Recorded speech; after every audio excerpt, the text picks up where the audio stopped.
97.1 Forever! Mga kwento ng pag-ibig, kwento ng pag-asa at mga kwento ng buhay dito sa Barangay Love Stories. Love Stories.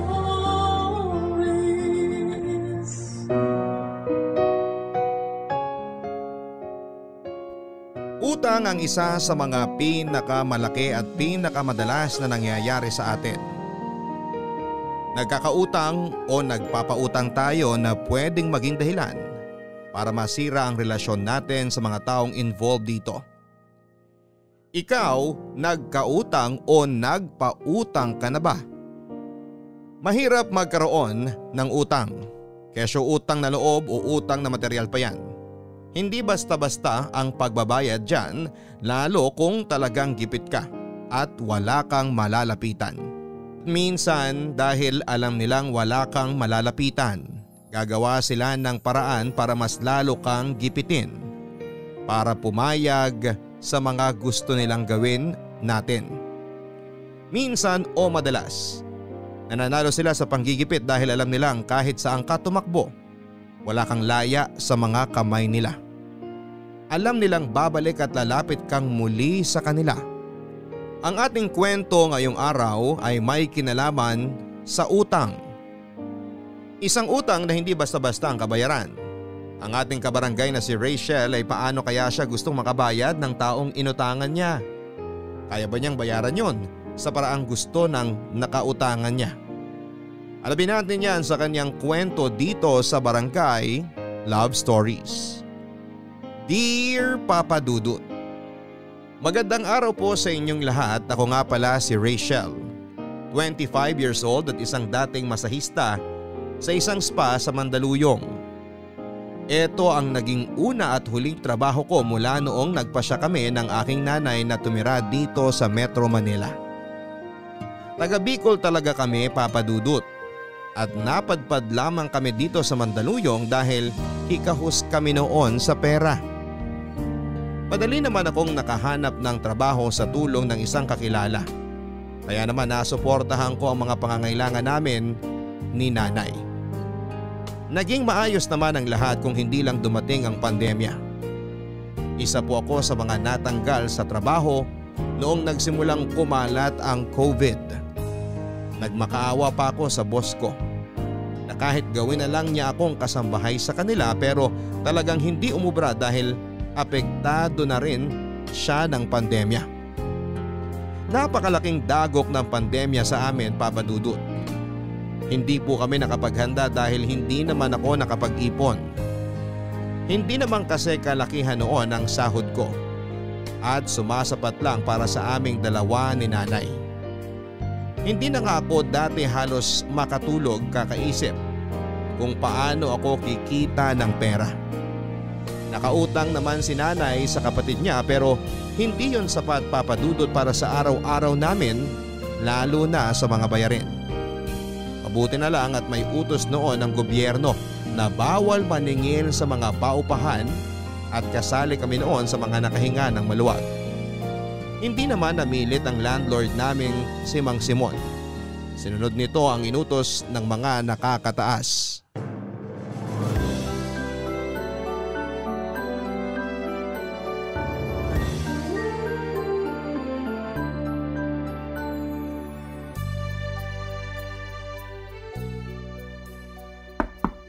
Mang Simon?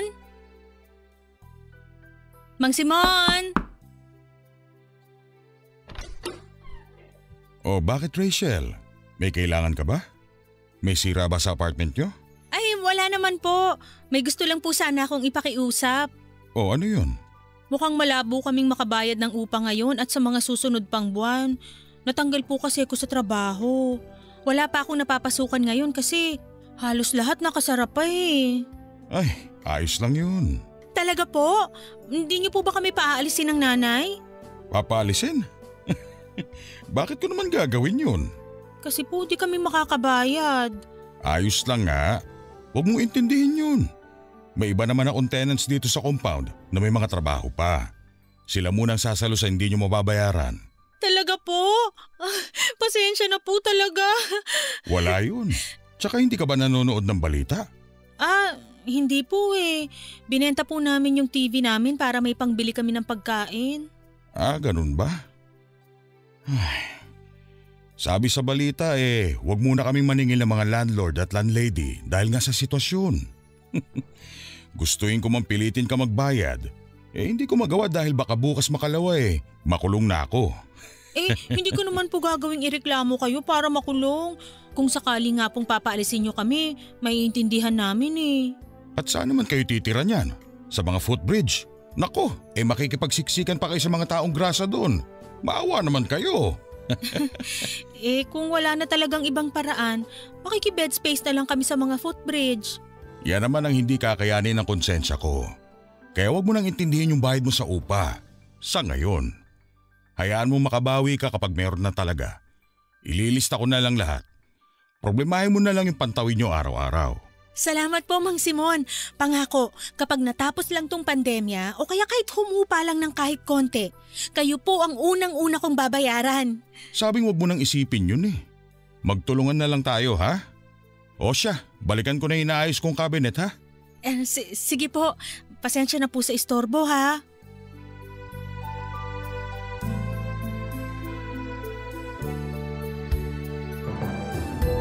Marami kaming binentang gamit sa bahay, Papa Dudut, tulad ng ref. Binenta na rin namin yung sofa at ekstrang electric fan. Naghati na lamang kami ni Nanay sa iisang electric fan at dinadala na lang namin yon sa kung saan man kami nakapwesto sa bahay. Wala na rin yung gitarang niregalo ni Nanay sa akin. Nakahiligan kong tumugtog ng gitara mula pa noong bata ako. Kaya naman nasaktan ako ng todo nang magpa siya kaming ibenta yon dahil pinaghirapang bilhin yon ni Nanay. Hindi rin namin pinalagpas ang ibang mga damit ko. Binenta ko yon online. Marami pa kaming binenta na naipundar ko noong nagtatrabaho pa ako. At sobrang sakit noon para sa akin dahil pinaghirapan ko ang lahat ng yon para maging komportable ang buhay namin. Sigurado ka bang ibebenta pa natin tong maliit na oven mo? Opo, Nay. Baka mabili din niya ng 500 pesos. Pangdagdag pambili ng gas. Sayang naman to. Alam ko gustong gusto mo to Hindi ka makakain ng tinapay kung hindi toasted kaya mo to pinilit bilhin dati. Hindi naman ako nagtitinapay ngayon, Nay. Saka nagtitinapay lang naman ako kapag papuntang trabaho. Wala naman akong work ngayon so para saan pa yan? Ay, nakakalungkot naman tong nangyayari sa atin. Wala pa tayo sa kalagitnaan ng pagtupad ng mga pangarap natin, bigla naman nagkaroon ng ganito. Pagsubok lang to, Nay. Saka hindi lang naman tayo yung apektado. Marami tayo. Lahat tayo. Alam ko naman yon. Lalo na tayo mga nandito sa Metro Manila. Ang iniisip ko lang, yung kuya at tatay mo kaya kumusta sa Bicol? Di ba, Nay, nagkasundo na tayo na wag na silang pag-usapan? Naiisip ko lang kasi naging pamilya pa rin naman natin sila. Hindi naman naging. Pamilya pa rin natin pero dapat kinakalimutan na natin sila. Hindi mo ba sila naiisip kahit bago magpandemya? Kahit tuwing birthday nila o kaya alaala natin nung magkakasama pa tayo? Minsan, lalo na si Kuya. Naaalala ko nung mga bata pa kami tapos bitbit niya ako lagi para pumitas ng mga gusto naming prutas dati sa bakod ni Mang Densyo. Ako naman naaalala ko ang tatay mo nung pinagluluto niya ako ng tinola tuwing may sakit ako. Pero hanggang alaala na lang lahat natin yun, Nay. Natapos na yung magagandang alaala natin sa kanila, di ba? Kung hindi lang sila nalulong sa sugal at alak, baka hanggang ngayon magkakasama tayo. Masaya tayo. Parang nagsisisi na naman kayo na iniwan natin sila. Kung patuloy tayong andon, hihigupin nila lahat ng pasensya at lakas natin. Tayo rin ang mauubos, Nay. Tingnan mo nga, naging maayos ng buhay natin mula nung umalis tayo ng Bicol at iniwan sila. Hindi ko lang talaga maiwasang maalala sila. Lalo na ngayong ganito ang nangyayari. Ay, sana po, ito na yung huling pag-alala nyo sa kanila. Ang usapan natin, kalimutan na sila. Lalo lang tayong manghihina kapag binalikan natin ang nakaraan. Problemahin na lang natin kung paano tayo makakaraos ngayong pandemya. Sigurado ka na bang ibebenta mo na tong oven? Opo, sigurado na po.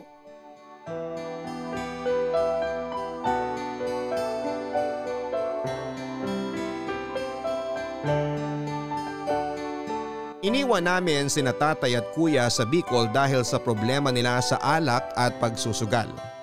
Nalulong silang pareho dito mula noong bumalik galing Saudi ang tiyuhin namin. Sinama niya sa lahat ng pasugalan sa amin at tinuruang uminom ng alak ang kuya at ang tatay ko. Nung una ay nagpasensya kami ni nanay pero nang tumagal, hindi na namin kinaya pa. Natanggal sa trabaho ang kuya ko. Samantalang sinangla naman ng tatay ang maliit naming lupa na kinatatayuan ng bahay namin. Kami ng nanay ang inasahan nilang tumusto sa lahat ng gastusin, kabilang na ang bisyo nila. Hinayaan lang namin noong una, Papa Dudut, pero noong natauhan na kami ay tinakasan namin sila ng isang gabing lasing na lasing sila at nakahiga sa sahig. Nahirapan akong kumbinsihin si nanay para tuluyan ng talikuran ng kuya at ang tatay ko. Pero sa huli ay napapayag ko siya. Nagsimula kami ng aming panibagong buhay sa Metro Manila at pinangako namin sa mga sarili namin na hindi na namin sila babalikan dahil masyado nila kaming sinagat. Nawala na kami ng balita sa kanila at masaya akong hindi naman kami binuko ng mga kakilala namin na may alam sa plano naming yon. Hinayaan nila kaming makatakas sa piling ni na kuya at tatay. Barangay Love Stories. Barangay Love Stories. Ang mga Kapuso shows mapapanood at mapapakinggan din abroad via GMA Pinoy TV, GMA Live TV at GMA News TV channels. Para mag-subscribe, visit www.gmapinoytv.com. Follow us at GMA Pinoy TV on Facebook, Twitter, Instagram, YouTube, Viber, and TikTok for the latest updates on Kapuso programs, artists, events, promos, and more. Salamat, Kapuso! Barangay Love Stories. Barangay Love Stories. Noong medyo lumuwag ng kaunti ang pandemya ay nakahanap na ako ng bagong pagkakakitaan. Inaya akong magbenta ng sabong galing Korea ng dati kong kasamahan sa spa. Hindi ko nga alam kung paano noon sisimula ng pagninegosyo nito dahil hindi naman ako bihasa sa ganito. Pero sinipagan ko ang pag-Facebook para makakuha ng mga customers. Naging mabenta ang mga sabong benta ko at madalas ay nakakaubos ako ng 2 karton sa loob lamang ng 2 linggo. Nakakabangon na kami noon kahit paunti-unti at hindi namin kailangang magbenta pa ng gamit. Kahit may pinagkakakitaan na ako noon ay hindi pa rin yun naging sapat. Lalo na sa pangbayad sa upa. Hindi ko na lang sinabi muna kay Mang Simon na may racket ako.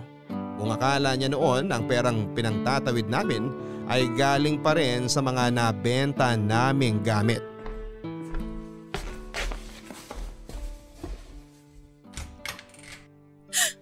Mang Simon! Para ka naman nakakita ng kapre dyan. Naku, hindi ko lang po talaga inaasahan na dadaan kayo dito sa bahay. May kailangan po ba kayo? Wala naman. Gusto ko lang sanang ibigay itong sobrang kare-kare na niluto ko kanina. Hala, paborito ko po to. Nabanggit mo nga dati. Saka madalas nakakaamoy ako nung kare-kare dito sa bahay nyo eh. Lalo yung alamang.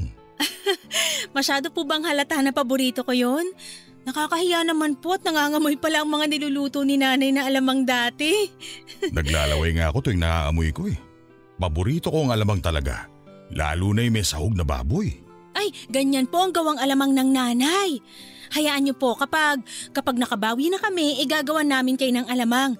Kahit 3 garapon pa yan. Talaga ha? Aabangan ko talaga yan. Oo naman po. Gumaganda ka. Ay, talaga po ba? Baka naman po binubola niyo ako dahil nangako ako sa inyo ng alamang. Walang halong bola. Totoo. Ang ganda mo ngayon. Saka parang pumuti ka at kuminis lalo. Ano ba sikreto mo? Siguro may sabong kang ginagamit no. Share mo naman kung ano para bumili ako sa'yo. Para doon sa pamangkin kong gustong pumuti. Ano po? Wala naman akong ginagamit. Siguro dala rin ang di ko paglabas-labas. Alam nyo na, hindi naaarawan eh. Pero lagi naman kita nakikita lumalabas ng bahay. May mga bit-bit ka pa nga lagi eh. Wala po yun. Yung ano lang po yun. Yung mga maliliit na abubot dito sa bahay na sinusubukan kong ibenta dyan sa labas. Oh, puro ko pagbebenta ng mga gamit nyo. Baka naman mamaya pati nanay mo ibenta mo na rin ha? Sa susunod pong buwan kapag di pa rin sapat, pati si nanay, ibebenta ko na talaga. Mang Simon? Ano yon? Sana po habaan niyo pa ang pasensya niyo sa amin ni nanay. Makakabawi rin po kami. At pangako kayong unang makakatikim ng pera namin. Ay nako, yan ka na naman Rachel. Di ba nga sinabi ko sa'yo na ayos lang yun? Naiintindihan ko ang kalagayan ninyo. Ayoko rin pilitin kayong singilin, sa wala nga, hindi ba? Opo, pero… Basta, ayos lang yun. Huwag mo na lang ipaalam sa ibang tenants na hindi ko kayo pinagbabayad. Baka magselo sa mga yun at hindi na rin magbayad. Ay opo naman, huwag kayong mag-alala. O sige, babalik na muna ako sa bahay para hugasan yung mga ginamit kong pangluto. Sana ma-enjoy nyo yung kare-kare. Sinarapan ko talaga yung pagluluto niyan. Maraming salamat po. Di lang po dito sa kare-kare. Maraming salamat po sa lahat, Mang Simon.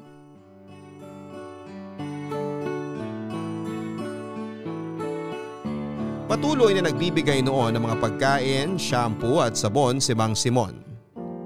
Napakabait nito sa amin ng nanay ko. Kaya naman nahiya ako na hindi man lang ako makapag-abot kahit kalahati ng utang naming upa sa kanya. Naalala ko patuloy noong una ko siyang nakilala. Bitbit ko dati ang mga bag namin ng nanay nang katukin ko ang gate niya. Hulas na ako noon dahil sa pagod at sa init ng panahon. Pinatuloy kami ni Mang Simon nang tanungin namin kung doon ba ang apartment for rent. Sa kanya yung pinakamurang apartment na napuntahan namin. Dagdag pa niya ay napakabait ni Mang Simon sa amin noon. Kaya sinabi namin kukunin na namin ang pinapaupahan niya bago ito masulot ng iba. Sa maikling panahon na nakasama namin si Mang Simon sa isang compound, papadudod ay nalaman namin ang kwento ng buhay niya. Matandang binata ito, edad 50 na ito at kaidaran lang siya ni nanay.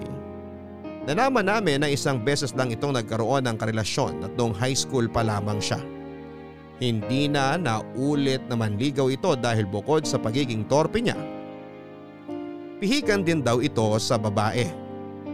Hindi naman sa panlalait pero hindi naman ito kagwapuhan at medyo natakot pa nga ako sa kanya noong una ko siyang nakita dahil mukha siyang kriminal. Mali na pinag-isipan ko siya ng ganon dati dahil pinakita naman niya kami ng mabuti ni nanay. Oh, mukhang malaki ang kinita mo ngayon ah. Shh! Huwag masyadong malakas ang boses, Nay. Baka marinig ka ni Mang Simon. Hindi mo pa ba sinasabi na nagbebenta ka ng sabon? Baka kasi biglang maningil. Alam niyo namang pang araw-araw lang natin tong kinikita ko at yung iba, tinatabi ko kung sakaling may emergency. Maiintindihan naman siguro ni Simon yun. Ang bait-bait ng lalaking yun eh. Tapos medyo matikas pa ang pangangatawan. Bakit ang layo naman yata ng tinawid ng kabutihan niya? Napadpad agad sa katawan eh. Napapansin ko lang naman. Paano ba naman tuwing magsasamsam ako ng mga sinampay? Nakikita ko siya lagi nagdidilig ng mga halaman niya. Bakatang suot! Hay ang nanay, kung saan-saan tumitingin. Hindi ako titingin kung hindi agaw eksena yung suot niya, no? Bakit parang ramdam ko na may crush kayo kay Mang Simon, ha? Crush? Naku, wala ah! Irarayuman na ako't lahat-lahat eh. Ngayon mo pa ako pagbibintang ng may crush. Pero, oo. Uy, inaan mo nga yung tawa mo. Hindi na nga tayo nakakabayad ng upa eh. Mambubulaho pa tayo dito sa compound. Nakakatawa lang kasi, Nay. Pansin ko naman dati na panay ang pagsusuklay at pag-unat mo ng damit mo tuwing makikita mo si Mang Simon eh. Hindi ko lang talaga inakala na talagang may gusto ka nga sa kanya. Konti lang no. Tsaka epekto lang din to ng hindi masyado makalabas ng bahay para makakita ng ibang crush. Sus, kahit naman bago pa magpandemya iba na yung lagkit ng tingin nyo kay Mang Simon. Lalo kapag inaabot mo yung upa natin sa kanya. Hoy, hindi ah. Wag nang mag-deny, Nay. Kaya ang sipag nyo lagi na kunin sa akin yung upa para ikaw yung magdiretso kay Mang Simon. Hoy, binabawasan ko lang ang ginagawa mo, no? Alam kong pagod ka na nga sa trabaho, kaya ako na yung nag-aabot ng bayad kay Simon. Sige lang, Nay. Paniwalaan niyo pa ang sarili niyo sa pagdedenay niyo.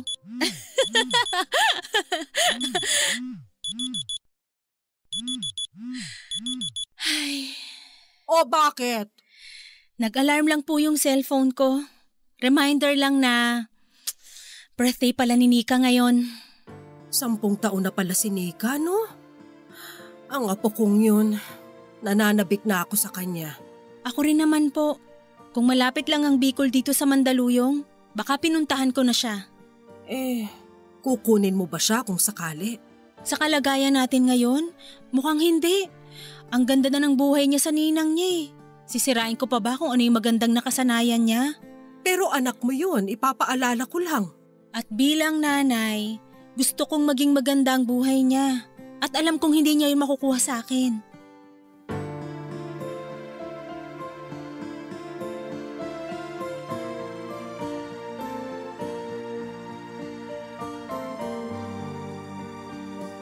Quince anyos ako noong nabuntis ako ng boyfriend ko. Gustong panagutan ng nakabuntis sa akin ang anak ko pero tinanggihan ni nanay dahil nga masyado pa raw kaming bata para magsama. Tinaguyod ako ni nanay para makayanan kong maging batang ina. Nahirapan ako nung una lalo't pinagsasabayan ko ang pag-aaral at pagiging ina. High school lang naman ang kinaya kong tapusin. Pinasya kong huwag ipagpatuloy pa ang kolehiyo. Hindi na kaya ni nanay na pag-aralin pa ako at dagdag pa dyan ang gasto sa anak kong si Nika. Umextra ako bilang taga-igib sa aming mga kapitbahay. Naging labandera din ako pero hindi yon naging sapat lalo na noong lumaki na si Nika. Noong 3 taon na si Nika, pinahiram ko siya sa kanyang ninang na kakilala ni nanay. Kinailangan ko kasing mag-focus sa paghahanap ng trabaho na may tuloy-tuloy na sahod at nakakaharang ang aking anak noon. Natuwa naman ako at pumayag ang ninang niya na kunin siya habang naghahanap ako ng trabaho. Hindi pinalad na magkaroon ng anak ang mag-asawang yon kaya laking saya nila noong sila ang nilapitan ko para arugain si Nika. Sila na rin papadudot ang nagsabi na huwag ko nang alalahanin pa ang gastos. Sinabi rin nila na mag-ipon na lamang ako para sa future ni Nika. Hindi naman naging ganon kadali ang makapag-ipon lalo't nauubos yon dahil sa bisyo ng kuya at kapatid ko. Bago mag-4 na taon si Nika ay nagpaalam ako sa kanyang ninang na doon muna siya titira at hindi ko pa alam kung hanggang kailan dahil tatakas kami papuntang Metro Manila. Naiintindihan naman ng ninang niya yon. Hindi na ako nagpaalam sa anak ko dahil baka hindi ko kayanin yon. Noong mga unang buwan ay nagpapadala pa ako para sa panggastos niya. Pero noong naglaon ay hindi na ako nakapagpatuloy pa. Sinabi naman ng ninang niya na huwag na akong magpadala dahil alam niyang mahirap ang makipagsapalaran sa Metro Manila. Wala nga noon papadudot ay naisip kong huwag na lang bawiin si Nika sa kanila dahil alam kong mas magiging maganda ang buhay niya doon kesa sa piling ko. Noong nagsimula na ang GCQ ay nagsimula na ring maningil si Mang Simon. Nagsimula na ring humina ang bentahan ko ng sabon lalo't marami ang nagrereklamo na nagkakatagyawat sila. Konti na lang ang nabentahan ko. Para hindi mabaon sa hirap noon ay nagpa siya akong mag-home service bilang masahista sa dating mga customer ng spa namin. Nakuha ko ang mga number nila papadudot noong pinicturan ko ang logbook namin dati.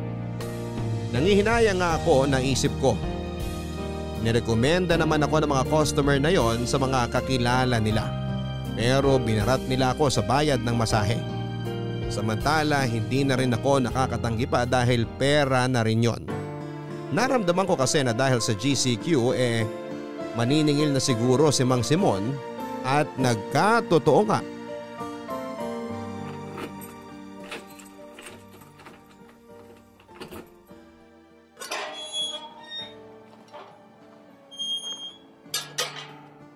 O Rachel, mabuti at naabutan kita. Mang Simon, ano po ba yon? GCQ na tayo ngayon, no? Opo. Tapos umalis pa isang tenant natin. Umuwi ng probinsya. Opo, nabalitaan ko nga. Tapos tag-ulan na. Panigurado marami na namang lalabas sa sakit ang mga bubungan natin dito. Alam mo na, kapag matanda na ang bahay, marami nang kinukumpun eh. Huwag niyo na pong alalahanin ang bahay namin. Kahit may tulo pa po hindi po namin kayo ioobligang magpagawa. Pero pwede na ba kitang obligahin na magbayad na ng upa? Po? Kailangan ko rin kasi ng pera. Wala pa po kasi Mang Simon. Sagad pa rin talaga ang bulsa namin. Sagad? Parang hindi naman. Mukhang malakas naman ang bentahan mo ng sabon dati. Po? Paano po? Naku, alam ko na dati pa. Kitang-kita ko naman sa mga CCTV ko dito na dumadating yung mga package ng sabon mo tuwing Sabado. Hindi ko lang sinabi sa'yo kasi alam ko, pang araw-araw niyo yun. Mukha namang nakaipon ka na sa dami ng sabon na labas-masok dito sa compound. Pasensya na po kung di ko nasabi sa inyo dati. Natatakot kasi ko na baka maningil kayo. Bakit naman kailangan matakot? Ako pa nga itong nagsabi na huwag muna kayo magbayad, hindi ba? Ikaw naman, parang hindi mo ko pinagkakatiwalaan yan eh. Nakakatampo naman. Hindi naman po sa ganun. Inaayos ko lang po talaga ang budget ko. Nasa listahan ko pa rin naman yung bayaran kayo. Ngayon, makakabayad ka na ba kahit yung unang 2 buwan lang muna? Wala po talaga Huwag po sana kayong magalit. Humina kasing negosyo ko ng sabon nitong mga nakaraan. Kaya naman umextra na lang ako bilang masahista sa mga dati naming customer. Masahista ka nga pala, no? Baka naman pwedeng minsan tanggalin mo tong sakit ng katawan ko. Lalo dito sa braso ko. Matigas na ata dahil sa stress sa pera. Basta po, hahanap ako ng ibang kliyente pa. Magbabayad din po ako sa inyo. Paano yan kung hindi na ako makahintay? Kasi naman, may nag-i-inquire na uupa dito. Sexy, makinis, mas bata sa'yo ng konti Ayaw naman niya yung bakante dyan kasi masyado malaki para sa kanya. Solo siya. Single siya. Bale, nirekomenda ko yung sa inyo kasi mas maliit at pwede sa kanya. Pwede naman po kaming magpalit kung gusto nyo. Doon na lang kami sa nabakante. Pwede naman po kaming mag-adjust ng nanay. Sus! Kayo na nga ang pinakamurang apartment dito sa compound ko Hindi pa kayo makabayad. Paano na lang kukunin mo pa itong pinakamalaki? Parang abusado naman ata yun. Mang Simon, parang awa nyo na. Huwag niyo naman po kaming paalisin. Konting palugit pa, makakabawi rin kami. Konti na lang po. Konti na lang din kasi ang pasensya ko Paano yan? Mang Simon, parang awa nyo na po. Gagawin ko po lahat, huwag nyo lang kaming paalisin. Lahat? Opo. Patingin nga ng mukha mo. Grabe yung kinis mo talaga, no? Makabili nga ng sabon na yan. Mukhang ang sarap. Sarap haplusin ang pisngi mo. Walang butas o tigyawat kahit isa. Parang amoy pulbo pa. Mukhang masarap unanan kapag pagod maghapon. Ano po bang gusto niyong puntuhin? Mukhang kahit baliktarin ko ang buong apartment nyo, di ko kayo mapapaglabas ng pera. Paano kung singilin ko na lang kayo sa ibang paraan? Singilin kita sa ibang paraan. Ano po yun? Kaya mo bang patulan ng di kakinisang tulad ko? Kaya mo bang sipingan ng lalaking kaedad na ng nanay mo? Mang Simon, ano po ba? Okay, sige. Kung ayaw mo, madali lang naman akong kausap. Bukas, pwedeng maghakot na kayo ng mga gamit para makalipat ang sexing babae dito. Mang Simon naman. Ganun talaga. Kung walang pambayad, dilayas. Papayag na po ako sa gusto nyo. Lumayas o sipingan ako? Ano? Sipingan.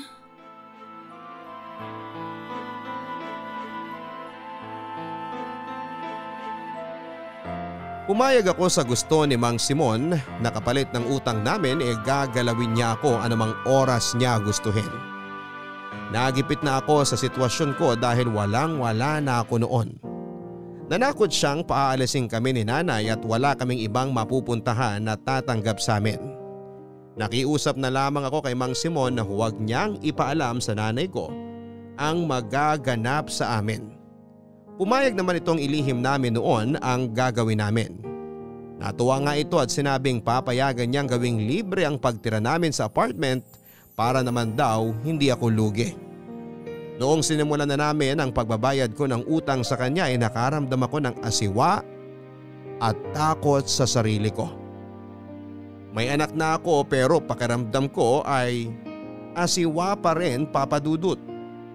Naalala ko pa na alauna na ng madaling araw nang pinapunta niya ako sa bahay niya. Nakatulog na noon si nanay at tumakas lamang ako. Kinatok ko ang kwarto niya habang nanginginig na hawak ang aking leeg.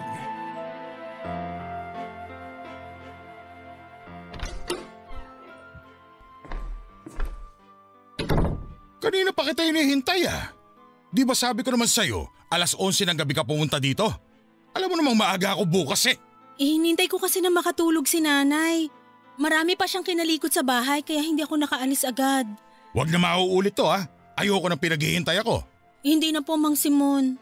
Simon na lang ang itawag mo sa akin. Parang nakakaasiwa naman tawagin mo akong Mang habang nag-aano tayo. Sige, Simon. Oh, parang nilalamig ka. Nanginginig ka ba? Gusto mo ba hinaan ko ang aircon? Kinakabahan lang po. Huwag kang kabahan. Alam ko ang ginagawa ko. Hihiga ka lang dyan. Ako na ang bahala sa'yo. Sandali lang po. Ano ba? Sinisira mo ang mood ko eh. Pwede po bang makigamit ng banyo? Ano ba talaga ha? Gusto mo bang ituloy ito o hindi? Madali lang naman akong kausap. Kung ayaw mo, lumayas kayo dyan sa apartment ko. Hindi po. Naninibago lang. Kinakabahan lang.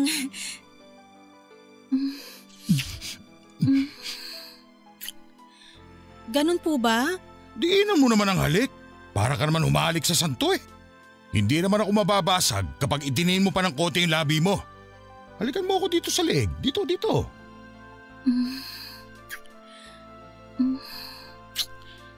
Tama na po ba?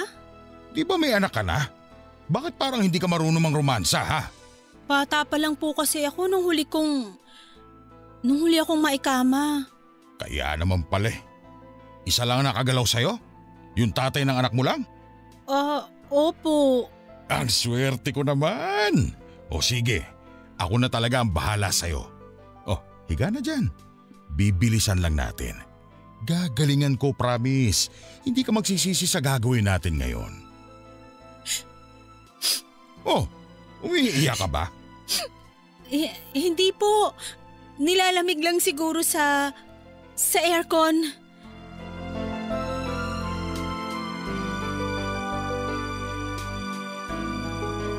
Pinigilan kong huwag maiyak habang nagsisiping kami ni Mang Simon.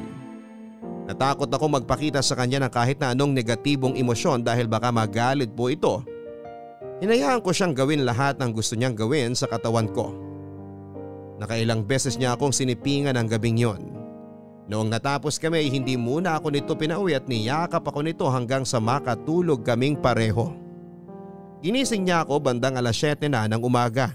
Pinauwi ako nito at mabuti na lamang at hindi pagising ang nanay at walang nakakitang tenant sa akin noong lumabas ako sa bahay ni Mang Simon. Sa mga sumunod na beses na nagkita kami ay nasanay na akong tanggapin ang nangyayari sa amin. Aminado po ako, Papa Dudut, na nagustuhan ko noong tumagal ang ginagawa namin ni Simon. Minsan nga ay hinahanap-hanap ko pa yon. Siya pa lang ang pangalawang lalaking nakasiping ko. Pero aaminin ko na habang tumatagal ay nararamdaman ko naman na masaya ako tuwing may nangyayari sa amin. Barangay Love Stories. Barangay Love Stories.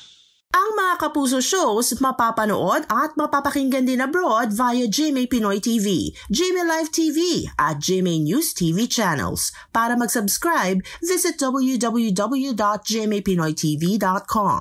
Follow us also at GMA Pinoy TV on Facebook, Twitter, Instagram, YouTube, Viber, and TikTok for the latest updates on Kapuso programs, artists, events, promos, and more. Salamat, Kapuso! Barangay Love Stories. Barangay Love Stories. Tinupad naman ni Simon ang pangako niyang patirahin kami ng libre sa apartment. Hindi na rin ako nito pinagbayad sa mga nakaraang utang namin. Walang kaalam-alam noon si nanay sa naging sitwasyon namin ni Simon. Nagsinungaling ako sa kanya at sinabing may nakuha na akong trabaho. Kahit na ang katotohanan ay andun lang ako sa bahay ni Simon, nagbababad kasama niya. Sa loob ng 8 oras noon ay wala kaming ibang ginawa kundi ang magsiping, manood ng pelikula, kumain at mag-relax. Na-enjoy ko na ang ganitong sitwasyon kasama si Simon. Naging komportable ang buhay ko at hindi ko na kailangan noon na magtrabaho pa para may pambayad sa upa. Nagbigay din ng kaunting pera si Simon para naman hindi makahalata si nanay na wala akong kinikita. Siya na rin ang namamalengke ng mga kailangan namin noon. Labis akong natuwa noon kay Simon dahil gumaan ang buhay ko dahil sa kanya. Inalagaan ako nito at hindi tinuring na pangkama lamang. Para na nga niya akong karelasyon noon kung pagsilbihan niya. Pinagluluto ako nito ng lahat ng gusto kong pagkain. Bukod pa dyan ay madalas na rin itong magkwento ng mas malaling pang parte ng buhay niya. Nagtiwala ito sa akin, Papa Dudut.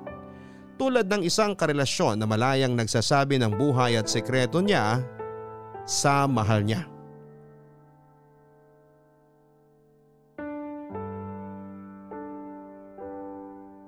Kanina mo pa tinitingnan yan tiyan mo? Nakulangan ka ba sa kinain mo kanina? Gusto mo pa bang umorder? Kuha ka ng pera sa wallet ko sa kwarto. Order tayo ng gusto mong pagkain. Hindi na. Busog na ako dun sa sisig na niluto mo. Ang sarap nun. Sa susunod uli ha. O bakit nga panay ang sipat mo dyan sa tiyan mo? Pati binti at hita mo kanina mo pa tinitignan. Naninibago lang ako sa katawan ko. Kanina ko lang napansin na nanabana ako eh. Hindi naman ah. Okay naman. Pinapagaan mo lang ang loob ko eh. Alam kong tumaba ako. Nahihirapan na akong angguluhan ng mukha ko para maging payat. Masyado nang lumulobo tong pisngi ko, parang siopaw sa pagkabilog. Hindi ko na nga rin masara tong pantalong bigay mo sa akin eh. Hindi ka lang natunawan. Ikapin mo lang yan. Liliit na ulit yung puson mo. Ay nako, nakailang laklak na ako ng kape. Hindi naman lumiit. Pusod ko lang yata yung lumiit eh. Bibilhan na lang kita ng bagong pantalon para hindi ka na ma-stress dyan. Tapos kapag tumaba ako uli, hindi na naman yun magkakasya. May pera ako. Kahit ilang beses na lumapad yung bewang mo, may pambili ako ng pantalon mo. Mag-leggings na lang kaya ako, no? Mas bagay sa'yo ang maong. Eh kasi mas nakahalatang lumulobo na ako eh. Eh ano naman ngayon kung lumulobo ka na? Baka kasi hindi mo na ako gustong sipingan kapag ganun. Ha? Saan mo naman napulot yung impormasyon na yan? Eh di ba kayo mga lalaki mahilig sa maliit na bewang na ala Barbie? Yung sobrang sexy? Yung sexy para sa akin, yung malaman. Mas gusto ko nga ang katawan mo ngayon kesa nung una tayo nagsiping eh. Mas may napipisil ako. Talaga lang ha? Ayaw pang maniwala. Kayo talaga mga babae, ang hirap intindihin. Kapag nagsabi ng totoo, hindi maniniwala. Kapag nagsinungaling, hindi rin maniniwala. Nagsisinungaling ka nga sa akin ha? Hindi talaga ako sexy? Oh, tingnan mo yung toyo mo. O sige na nga, naniniwala na akong sexy ako. Ganyan. Yan ang gusto ko sa babae. May kumpiyansa.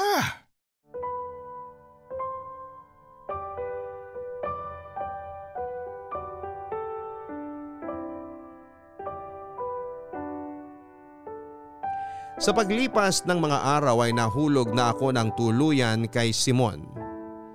Ilang beses kong tinanggi yon sa sarili ko. Iniisip ko na masyado lamang akong natutuwa sa atensyong ibinibigay niya. Iniisip kong baka dahil lang din sa lagi ko siyang nakakasama Pero iba na talaga. Lagi ko siyang namimiss tuwing umuwi ako noon sa bahay. Minsan nga itatakas pa ako ng madaling araw para puntahan lamang siya. Nahulog na ako sa kanya at alam kong wala na akong takas. Hindi ko naman yon kaagad sinabi sa kanya dahil nahihiya ako. Paano kung hindi pala kami parehas ng nararamdaman? Napapailing ako at pinalakas ang loob ko. Ramdam ko namang espesyal ako kay Simon. Kay Simon ko lang naramdaman ang ganong klase ng pag-aalaga. Hindi ko naman naranasan yon sa unang nakarelasyon dahil pangbatang kilig lang ang meron noon. Pero sa piling ni Simon, ibang-iba sa noon dahil naramdaman kong safe at payapa ako sa piling niya. Walang segundong lumipas na hindi siya pumasok sa isipan ko noon. Walang araw na hindi ko pinangarap na balang araw magpapakasal kami at lalagay sa tahimik. Lagi akong napapangiti noon sa tuwing naiisip kong magkasama kaming tatanda. Rachel? Oh, bakit?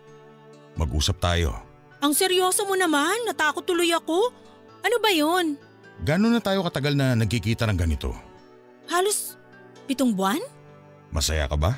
Oo naman, ang alaga mo kaya. Nakakatawa pa. Mabuti naman. Natuwa ka ba sa pag-aalaga ko sa'yo? Kung paano kita asikasuhin? 100% oo. Napaligaya ba kita sa kama? 200% oo. Mabuti naman. Akala ko kailangan ko pa ng practice eh. Practice? Di na. Pang-professional ang galaw mo sa kama eh. Ako nga tong nahiya dahil nakahilata lang ako. Siyempre gusto ko na napapaligaya kita. Napaligaya mo naman ako talaga. Ay, may sasabihin pa ako. Ako rin eh. May gusto sana akong sabihin. Pwedeng ako muna? Importante to eh. Sige. Mukhang pareho lang naman tayo na sasabihin eh. Bayad ka na sa utang mo dito. Ha? Bakit naman dyan napunta ang usapan? Ang ganda nung flow ng usapan natin kanina eh. Ayaw na kitang piliting singilin pa doon sa mga utang nyo. Hayaan mo na yung iba. Ha? Hindi pwede. Nakakahiya. Gusto ko pa rin magbayad. Wag na. Maghanap ka na lang ng trabaho. Yung totoong trabaho. Mahirap na, baka mahuli pa tayo ng nanay mo. Delikado. Ang galing kaya nating magtago. Tingnan mo, mabot tayo sa ganito nang di man lang siya nakakatunog. Wag na nating hintay mangyari yun. Basta okay na. Wala na akong sisingilin sa'yo. Bukas, maghanap ka na ng trabaho para may makain kayo ng nanay mo. Di ka na ba magbibigay ng kailangan namin sa bahay? Wala na rin eh. Baka ako naman na maubusan kung tuloy ang sustento ko sa inyo. Basta masasabi ko lang, bayad ka na. Pero Simon… Mula bukas, balik mang Simon na ang tawag mo sa akin. Kalimutan na natin itong nangyari sa atin. Okay lang ba? Bakit naman? Bakit naman bigla kang nagkaganyan? Okay naman tayo nitong mga nakaraan na. Basta. Sabihin mo naman sa akin yung totoo. Huwag ka nang makulit, please. Sige na, sabihin mo na. Huwag mo akong galitin, Rachel. Hindi ako titigil hanggang… Nagkakamabutihan na kami ng babaeng gusto kong diskartehan dati. Kaso nahihiya ako sa kanya dahil pakiramdam ko mapurol pa ako sa panliligaw at pag-aalaga ng babae. Kaya kita nilapitan. Ginamit mo lang ako? Ginamit mo ang katawan ko? Nakabayad ka naman ng utang sa akin dahil sa katawan mo, hindi ba? O edi quits. Bakit naman ganon? Masyado mo akong binigla. Bigyan mo ako ng konting time para iproseso to. Hindi na. Kailangan ko na siya madala dito sa bahay bago pa ako maunahan ng iba at hindi matutuloy ang plano ko kung patuloy tayo sa ginagawa natin. Simon! Gusto kong maging malinis sa kanya. Kaya magandang walang nakakaalam nung tungkol sa atin. Paano ako? Anong paano ka? Parang kontrata tong ginawa natin. At alam mo yan. Dapat alam mo nang may katapusan tong ginagawa natin. Ano akala mo dito? Bahay-bahayan na gagawin totohanan? Simon, baka naman… Umuwi ka na. Dali na. Maglilinis pa ako dito.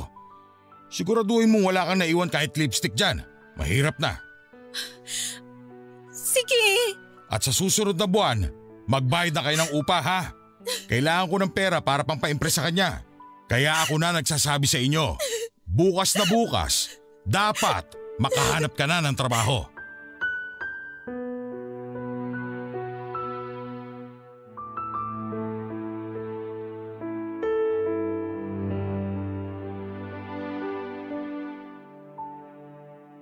Naiyak na lamang ako nang makalabas ako sa bahay ni Simon.